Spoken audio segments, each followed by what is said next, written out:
Bah dans l'ensemble, que voulez-vous que je vous dise? L'épisode est très bon, il y a de très beaux moments, les OST jouent énormément sur les sentiments, l'émotion, parce que ça mélange parfaitement le côté nostalgie et le côté émotion de base que procurait l'épisode. Donc déjà, rien que l'instru est très très bonne. Après, voilà, ça joue à 100% sur le côté nostalgique et sur le côté émotion de nos plus tendres souvenirs du manga Naruto. Mais dans l'ensemble, l'épisode est très bon, il est extraordinaire. Il y a énormément de clins d'œil, il y a beaucoup de choses qui sont montrées mais qui ne sont pas expliquées, donc je vais vous les expliquer aujourd'hui parce que ce sont des choses qui sont cachées, qui sont présentes dans des databooks ou interviews de Masashi Kishimoto. Donc je vous explique tout ça aujourd'hui. Donc déjà, le début de l'épisode nous montre complètement les différences entre Naruto et Boruto. Le fait que Naruto, lui, ne veut absolument jamais abandonner. Pendant l'entraînement, et à plusieurs moments, Naruto sera en mode bah allez, on continue, on va de l'avant, on va réussir. Et Boruto, lui, bon, ça se comprend, il y a le traumatisme avec Kurama, mais à plusieurs reprises, Boruto, lui, est en mode bah non, j'ai envie de faire un break, j'ai envie d'arrêter, j'ai envie de me reposer, j'ai envie de faire une pause. Et Naruto est là en mode non, on continue, on s'entraîne, je dois devenir plus fort. Donc déjà, je n'avais parlé dans une ancienne vidéo donc, qui était un versus Naruto versus Boruto. Et j'expliquais que selon moi, Naruto déjà gagnait sur un point, c'était le fait d'aller toujours de l'avant et de ne jamais abandonner. C'était un mordu de l'effort un peu à la Rock Lee. J'ai raison sur ce point, et c'est montré d'ailleurs aujourd'hui, plus d'un an après ma vidéo, que oui, Naruto est plus perspicace via l'effort et l'entraînement. Je disais également dans cette fameuse vidéo que néanmoins, Boruto était plus intelligent, plus réfléchi, et il comprenait mieux les choses selon moi que Naruto. Et encore une fois, c'est montré, j'ai eu raison, plus d'un an après, Jiraiya le dit clairement, c'est bien Boruto, tu comprends plus vite que Naruto, et Naruto il comprend pas, il est en mode mais what the fuck, mais si, t'inquiète, j'ai compris, mais dans sa tête c'est en mode mais what, enfin de quoi il parle. Donc, sur plusieurs points, j'ai eu raison, mais j'ai trouvé ça hyper intéressant que pendant au moins 10 minutes, on nous montre les différences entre Naruto et Boruto. Et c'est déjà vraiment hyper intéressant. Je sais que beaucoup de personnes ont râlé sur le fait que Naruto dise à Boruto mais comment tu connais le Rasengan, comment tu l'as appris, d'où tu connais le Rasengan quoi. Et que Jiraiya fasse bref, passons, c'est pas le plus important. Et beaucoup de gens disaient mais what the fuck, comment Jiraiya peut dire ça, parce que si, c'est énormément important, c'est le Rasengan, c'est un héritage, c'est Minato, Jiraiya, Naruto, Konohamaru, donc oui c'est important. Comment ça se fait que notre Jiraiya passe complètement aux oubliettes? Tout simplement parce que Jiraiya n'a pas à s'attarder plus sur ça, dans le sens où il sait maintenant la vérité, et je pense qu'il a compris que Boruto pouvait être un potentiel enfant de Naruto venu du futur, vu ce qu'il a dit à la fin donc de l'épisode. Mais là voilà, il voit un Rasengan, je pense qu'il a tous les éléments qui sont ancrés en tête. D'ailleurs, je vous avais dit la semaine dernière que Jiraiya avait capté que c'était Sasuke et Boruto. Vous avez toutes et tous des doutes à me dire bah non, je pense pas, mais si, ça s'est aussi avéré vrai. Donc voilà, ça c'était aussi cool, mais c'est expliqué, hein, c'est le fait que Jiraiya a toute la vérité, il sait qui sont les personnes devant lui, plus ou moins. Donc là, il se dit bon, allez, passons, c'est pas le plus important, il y a Urashiki qui va revenir, donc on doit s'en occuper. D'ailleurs, l'un des éléments les plus importants donc, de l'épisode, c'est aussi un ajout dans l'opening, où après le Rasengan donc, de Boruto et Naruto, on les voit courir vers quelqu'un qui est Urashiki, un Urashiki qui descend complètement du ciel, mais un Urashiki qui ne possède pas sa canne à pêche, mais qui possède néanmoins un chakra, une couleur et une forme autour de lui, proche de Susanoo, donc c'est complètement la même couleur. Vous savez que lorsque Urashiki plante sa canne à pêche, ce qu'il ressort c'est souvent l'énergie naturelle, le chakra qui ressemble au shinobi. Par exemple, celle de Mitsuki, elle est complètement verte pour son mode Sennin, et celle de Sasuke était violet, mauve pour son Susanoo. Donc il est fortement possible que Urashiki éveille durant son prochain combat Susanoo, et donc qu'il affronte Sasuke avec un Susanoo, avec Jiraiya, Konohamaru. C'est faux, il n'y a pas Konohamaru, qu'est-ce que je raconte? Avec Naruto et Boruto.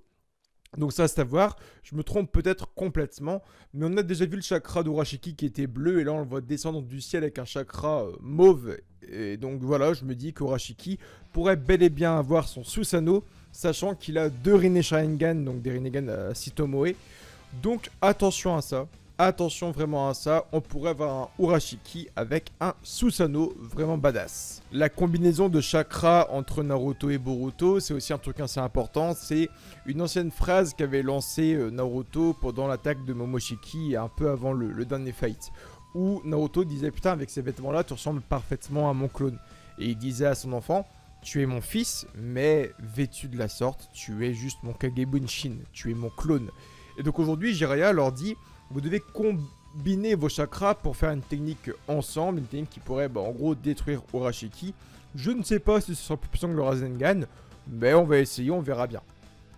Et donc là, on voit très bien que dans la position qu'ils ont, ça rappelle énormément Naruto, Konohamaru et bien d'autres qui faisaient donc des Rasengan et qui faisaient un Kagebunshin pour se soutenir. Il y avait un clone qui les aidait à former et à rassembler le chakra pour établir le Rasengan.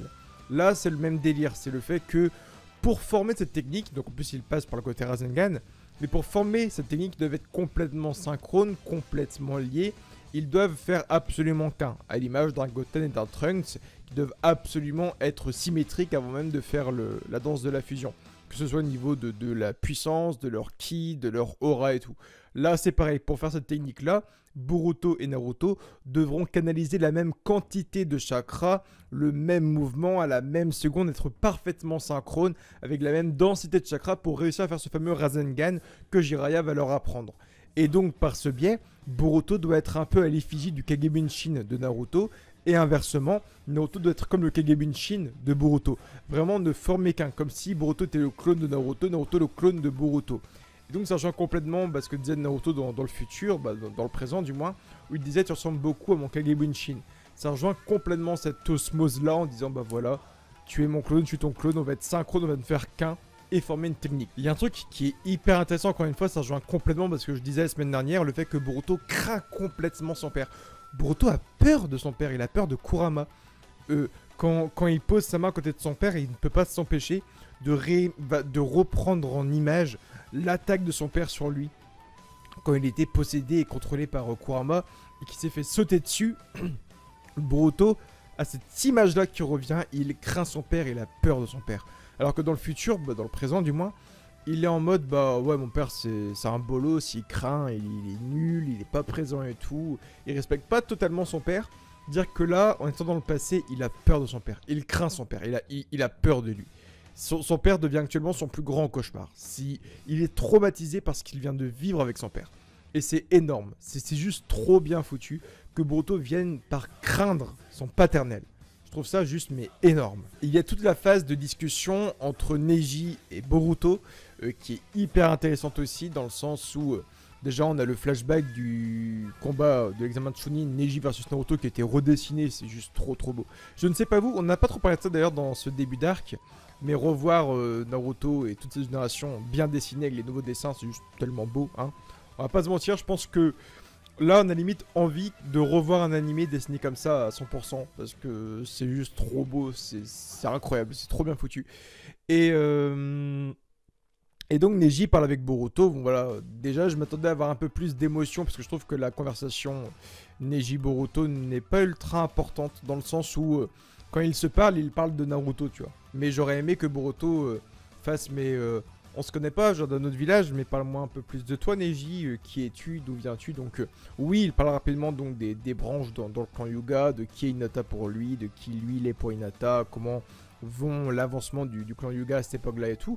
Que Naruto donc voulu changer le destin du clan Hyuga, que Naruto l'a changé. Ok, pas de souci, mais j'aurais aimé que Boruto, hormis ce que nous on sait déjà, qu'il pose des questions où même nous on n'a pas de réponse, tu vois, que Neji lui parle un peu plus de lui, tout, tu vois. Et ça aurait été hyper intéressant parce que là j'ai pas forcément l'impression que Boruto est resté longtemps avec Neji. Il a vu la sortie du temple, ils étaient sur le pont pour parler. D'ailleurs je crois, et je ne suis pas sûr, mais il est possible que c'est le même pont où parlaient Sasuke et Sasuke Kakashi dans un autre épisode avec la fête des pères de famille, je crois que c'est un truc du genre, mais je crois que c'est le même pont mais en reconstruit avec encore une fois la nouvelle technologie. Mais je crois que c'est le même pont. C'est un pont de la vérité. Ce pont-là, c'est à chaque fois un pont où les gens se retrouvent pour parler, avoir des grosses discussions philosophiques de fou. Mais voilà, j'aurais juste aimé que Boruto reste un peu plus, tu vois, dans le sens où limite toi ce soit négatif dans l'épisode, j'aurais trouvé ça cool, mais qu'ils disent bon bah j'irai pas m'entraîner, je vais rester avec toi, on va parler un peu, tu vois.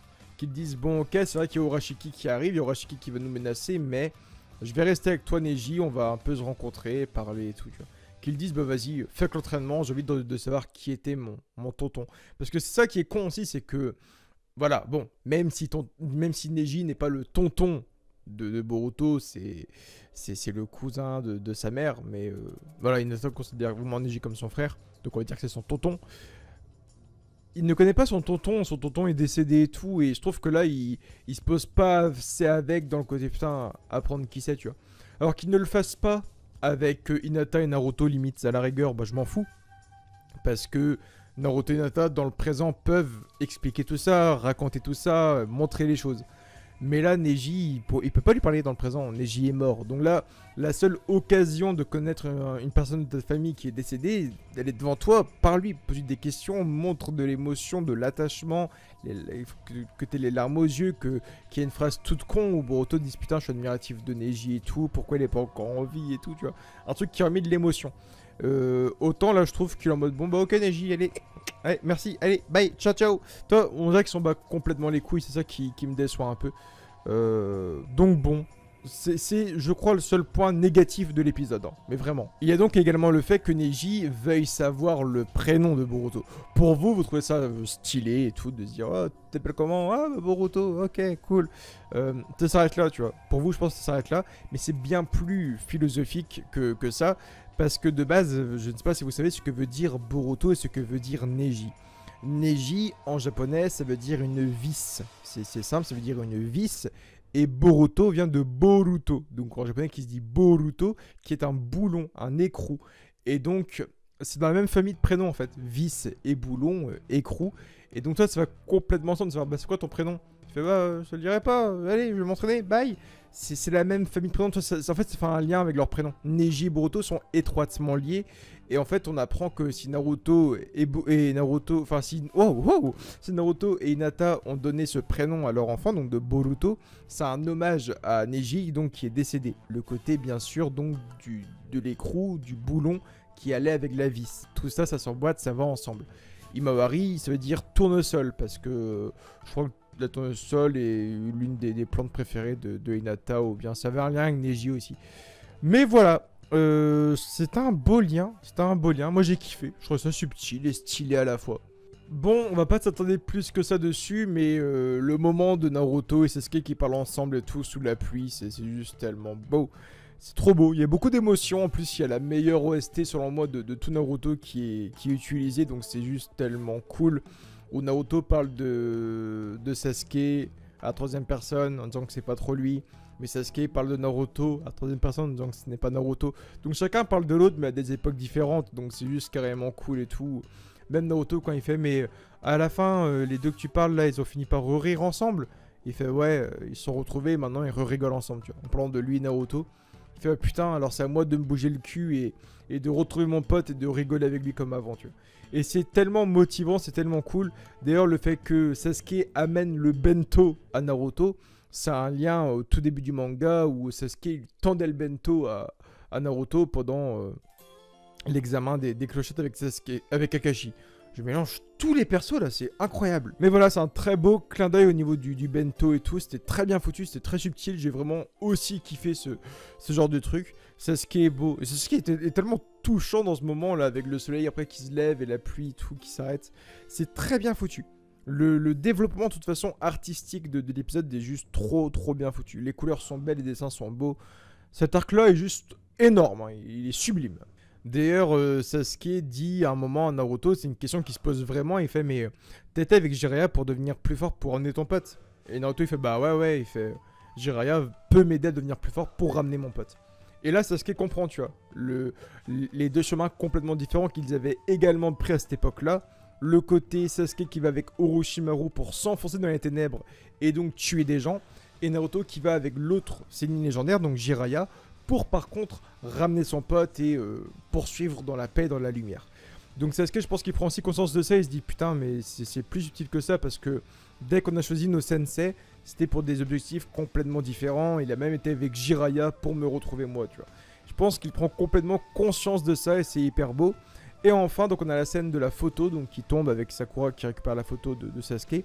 On ne sait pas ce qu'il y a sur la photo. Ça peut être plusieurs choses. Ça peut être l'unité numéro 7, donc une ancienne photo que quasiment tout le monde possède dans l'équipe. C'est vrai que Sasuke, on n'a pas trop vu la voir. On sait que Sakura l'a dans sa chambre. Naruto l'avait également. Kakashi la possédait. Et Sasuke, on ne sait pas du tout s'il l'avait. Mais cette photo peut être bel et bien une photo de l'unité numéro 7. Ça peut être une photo de Sakura. Ça peut être une photo de Sarada. Et ça peut être une photo de famille avec Sakura, Sasuke et Sarada. Il y a vraiment 4 possibilités. Maintenant, on ne sait pas ce que c'est. C'est que si c'est une photo de Sarada, bah, elle va dire « Ah bah tiens, il a fait tomber une photo de sa fille. » Point. Hop, on n'en sait pas plus. Et donc, on pourra avoir une Sakura qui va ramener la photo à Sasuke en mode « Bah tiens, t'as fait tomber ça. » Et que inconsciemment, Sakura donne la photo de sa fille à son époux. Alors, ça serait hyper stylé. Mais autant ça pourrait être une photo d'elle adulte, elle fasse putain cette femme me ressemble vachement quoi. Elle me ressemble beaucoup cette meuf. Et ça pourrait faire un lien en mode putain mais qui t'es? Parce que cette femme là qui est adulte elle me ressemble étrangement. Maintenant que je te regarde tu ressembles un peu à Sasuke. Et donc toi que Sakura comprenne. Mais je pense que ça c'est complètement réservé à Jiraiya. Donc je me dis que c'est une photo qui pourrait... ça pourrait être une photo de Sarada.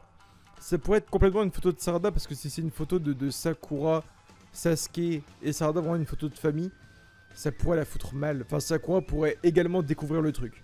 Et là, ça pourrait complètement partir en couille. Plus, donc, l'élément le plus important, donc là, ça va être le long moment de la review, le Jiraiya, donc comme je vous l'avais dit lors de ma dernière review, qui a bel et bien compris aujourd'hui que l'homme qu'il a devant lui, c'est Sasuke Uchiwa. Et il le comprend. Il fait, bon écoute, c'est Sasuke Uchiwa. Il le dit clairement. Et Sasuke est en mode, oh putain. Et on voit que dans la preview, ils ont une longue discussion ensemble. Alors on ne sait pas si Sasuke va dire, je peux pas répondre à ta question. Je peux pas te dire si je suis Sasuke ou pas, mais... Ou bien il peut jouer sur le mensonge en mode, bah c'est qui Sasuke, je sais pas qui c'est. Ou bien Sasuke peut clairement jouer la vérité en disant, bon ok, je suis Sasuke, mais je ne peux pas tout expliquer. Je peux juste te dire ça, oui, je suis Sasuke, c'est tout. Et que là, Jiraiya, après, tu vois, même si Sasuke révèle cette chose, même si vraiment Sasuke dit, ouais, je suis Sasuke, Jiraiya peut vraiment changer toute la temporalité. Si vraiment Jiraiya est sûr à 100% que c'est Sasuke qui est devant lui, parce que là, je pense qu'il est à du 95%, il attend juste la validation de Sasuke, mais si c'est sûr et que cette idée en lui est validé, rien que ça, qu'il le sache, ça change toute la temporalité future. Et donc ça peut rejoindre complètement une autre vidéo que j'ai faite, où Kashin Koji était bel et bien Jiraiya dans d'une autre dimension. Et donc voilà, j'aurais encore raison sur une autre théorie. Parce que forcément, s'il voit un Sasuke adulte devant lui avec un mec qui ressemble beaucoup à Naruto, il se dira, bah si t'as encore envie, et que là t'as environ 32 ans, ça veut dire que forcément, s'il y a ce gamin avec toi, c'est que t'as rejoint Konoha. T'as rejoint Konoha parce que ce gamin, ça ne peut être que le fils de Naruto. Donc, tu es devenu le tuteur du fils de Naruto. Donc, tu t'es forcément entendu avec Naruto. Vous avez trouvé un semblant de paix. Vous avez trouvé la paix. Et t'as rejoint Konoha. Et putain, qu'est-ce que ce serait beau si Sasuke dirait... tu sais, à la fin de la conversation, qui partent et qui s'arrêtent. Qui genre un coucher de soleil avec un peu de vent et tout. Et que Sasuke se retourne et il fasse... tu sais, dans le futur... Naruto est devenu Hokage grâce à toi. Juste une phrase comme ça, mais putain, mais qu'est-ce que ce serait trop beau, ça me mettrait des frissons de ouf. Rien qu'un Sasuke qui se retourne en mode Jiraiya, tu sais, dans le futur, bah il est devenu Hokage. Il est devenu Hokage, c'est devenu le mec qui a amené la paix et tout. Mais j'ai tellement envie que Sasuke le dise, mais en même temps, s'il le dit, bah ça peut tellement foutre toutes les temporalités en l'air. Dans le sens où même Jiraiya qui se bat contre Pain, il se dirait, bah vas-y... tuez-moi parce que dans le fond, je sais que quelqu'un va vous arrêter. Maintenant, j'en suis persuadé parce qu'on me l'a dit. Je sais que Akatsuki, ça va tomber. Je sais que votre système de guerre, là, votre système Tsukuyumi, ça va s'arrêter. Donc, tuez-moi. Tuez-moi et niquez-vous dans le sens, tu vois. Enfin, ça peut tellement être cool parce que ce serait tellement beau même, c'est que l'arc s'arrête, mais on revoit cette timeline-là, mais un peu plus tard dans le futur. Et on revoit un Jiraiya qui remeurt contre Pain. Mais cette fois-ci, tu vois, il a pas un peu ce regret. On voit que là, il rigole en mode, bah vas-y, tuez-moi, parce que je sais que là, il y a un héros qui va vous stopper, que votre organisation Akatsuki, bah, elle marchera pas, tu vois. Et qu'il se fasse buter comme ça. Ce serait tellement badass. Mais voilà, juste pour vous dire que si Il y a une question qu'il a posée. Est-ce que tu es Sasuke Uchiwa? S'il répond oui, juste s'il dit oui, un mot, 3 lettres, ça fout tout en l'air. Toute la temporalité se retourne. Parce que Jiraiya prendra conscience de tout, il sait que Sasuke reviendra à Konoha. Il sait qu'il tuera forcément Itachi s'il revient à Konoha. Il sait sûrement qu'il y aura un système de 4ème grande guerre ninja, que Naruto serait le sauveur, qu'il deviendra Hokage. Enfin, il sait que l'avenir sera assuré même après sa mort, tu vois. Alors que quand il meurt, Jiraiya, il se dit, bah, Naruto, je te confie les choses. À toi de gérer, mon gars. Mais il est pas persuadé que Naruto va sauver le monde. Selon lui, il est le sauveur du monde. Il lui confie des trucs, il fait, bah, vas-y, mon pote. Je te laisse le truc, mais te loupe pas, quoi. C'est-à-dire que là, maintenant, il saura que bah, le monde va réussir, quoi. Donc c'est très très très complexe. Et via cet arc-là, on pourrait tellement avoir la création de Jiraiya à 100% et de Kashin Koji par ce même biais. C'est vrai que ça met sur le cul. Je ne sais pas si cet arc-là nous pousse à la création de Kashin Koji et tout. Mais c'est très complexe. Et là, ça devient tendu, hein. Ça devient vraiment tendu. Il est temps que l'arc, entre guillemets, s'arrête, que le combat s'arrête. Parce qu'en fin de compte, on remarque que Sakura trouve une photo que Jiraiya sait que c'est Sasuke et tout, que Neji, en mode, ça ressemble quand même beaucoup à Naruto. Tout le monde commence un peu à comprendre qui ils peuvent être potentiellement. Donc là, il faut qu'il en termine rapidement avec Urashiki, qu'ils arrêtent là, tu vois. Mais c'est cool. De toute façon, il y a tellement de trucs beaux à faire, même quand Boruto et Sasuke repartiront dans le présent. Rien qu'un Naruto rien qu'un Boruto qui se retourne, qui fasse, bah, tu deviendras un grand Hokage. Et qui disparaisse, ce sera tellement stylé. Enfin bref.